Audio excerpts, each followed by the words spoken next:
Muntina tuni hiche na ngai ho zo si na bon savin Christ Center Family Bible Study akonin kahin liam che kitwin hi tuni ni hoa hi Genesis SEMTILBU bunga sung Bible Study le quiz ina nei khom kit diu ahin hi Adam Chilhah ho le Enoch la tova ana ti chungchang ina ki holum khom kit diu ahin hi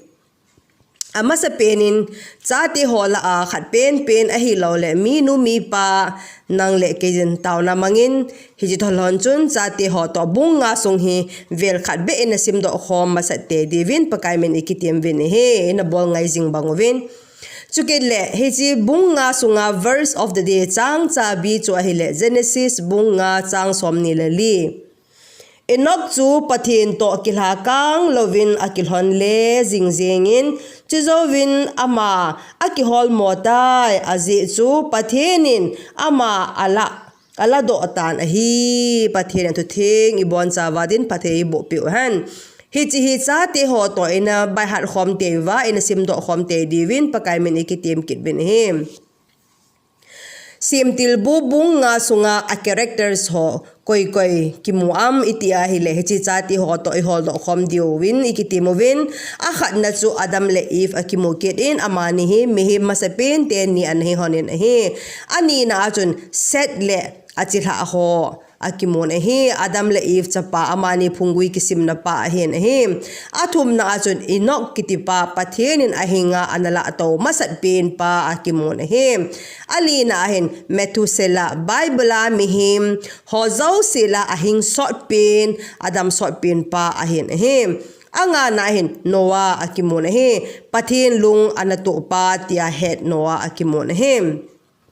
Bunga sunga outline ipipitu simkhom iti ahilouleh akhat na achun Genesis bunga hi Adam le akhangui kimuna ahi ani na achun Adam khangui achapa SETH ako na bo kisimpan ahin ken ako na kisimlo ahitai athum na achun Bible Pathenin Mihem Enoch anala taona akimun ehim ali na achun Bible ahing sot pen pa kimuna bungjong ahi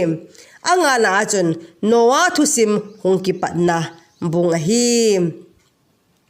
abana chu questions to study quiz Bible quiz to ahile hichi thu don bot na hi answers ki hoi anoi lama aumin Chate ho mo asay pi lovin Chate ho to ban nei cha Bible reference ki pe ho mangsa ina don bodova in HOLDOH khom te divin pakaimen ikitim vin him question number khat na achun number 1 na achun Pathenin Mihem ahin sim achu ito banga anasim ham atin hichi verse khat langa akimun him Pathenin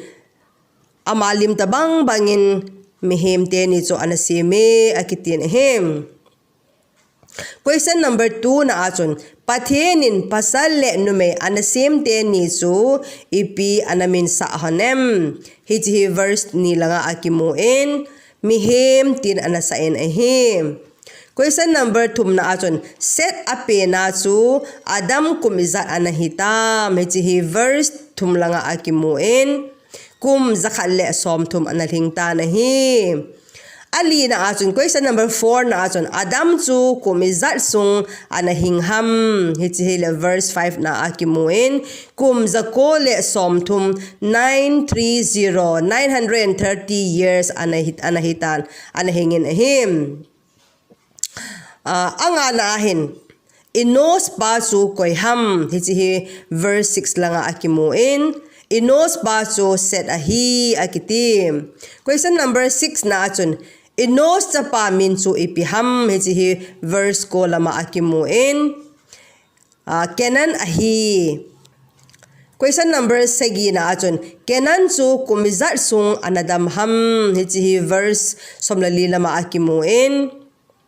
Kenan kitipahi kumzakole kumsom sung anahingi question number 8 na achun mahalalel chapa chu koiham itile verse 15 langa akimuin mahalalel chapa chu Jared ahi. Question number ko na achon Jared chapa chu koiham iti ahile verse 18 lama akimuin Jared chapa chu Enoch ahi akitim. Question number 10 na achon Pathen to anakilhon khom jing chu koiham chi verse 22 lama akimuin Enoch ahi. Question number som lakhat na 11 na chon METHUSELAH apena chu Enoch chu kumiza anahitam hiche verse 21 lama akimun him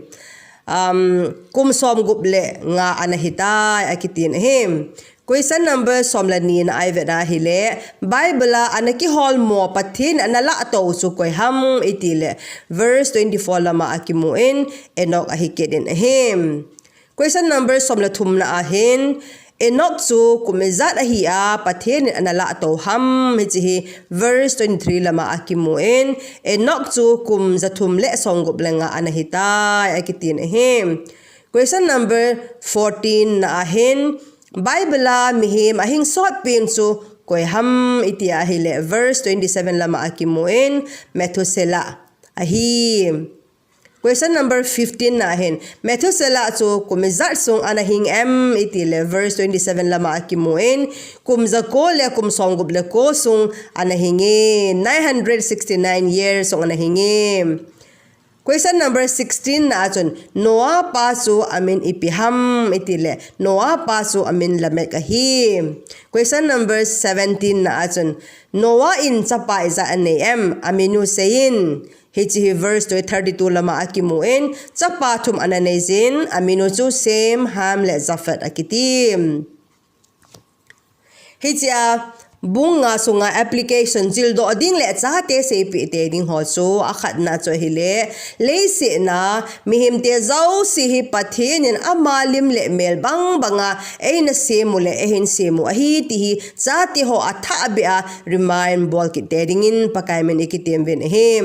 ani na achon Adam Chilhah ho zau si aban nei cha athi so ke banguwa so e ho Mihem zau si zong hi ni khat le thi che ding hi ve ti hi Chate sepi te o hite athum na chon Mihem zau se hi thi khat bachi ni khat le thi che ding hi zeun idam sunga Pathen ne ding le ama to ki vop jing ding gel kho pen angai zen him alina achon Enoch kitipa chu Pathen to kilha kang lobe anaki vop jing zen Pathen analatan he anga na achon Pathen to kilhon khom jing apoi modan Enoch hin khoa konin eima chule Chate hozong anasei pi te kiruhite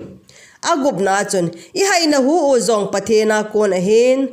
aman ni khatle akila akiding hi hiche ka achu Pathena ding le Mihem te adinga thilpha na pha izat na to do ding ham ki gel in asagi chan na achun Bible Adam sot pen pa METHUSELAH azong anathin hi leise chunga ahau pen le avai pen Adam thei pen le aching pen hozong ni khatle thisu ke diu ahi ti sumil hin chule nangjong ni khatle na thi te ding hi ti sumil in tu na hi tho ngai ho zo se Pathen ni bon win e holim pichita han ka kipae amen.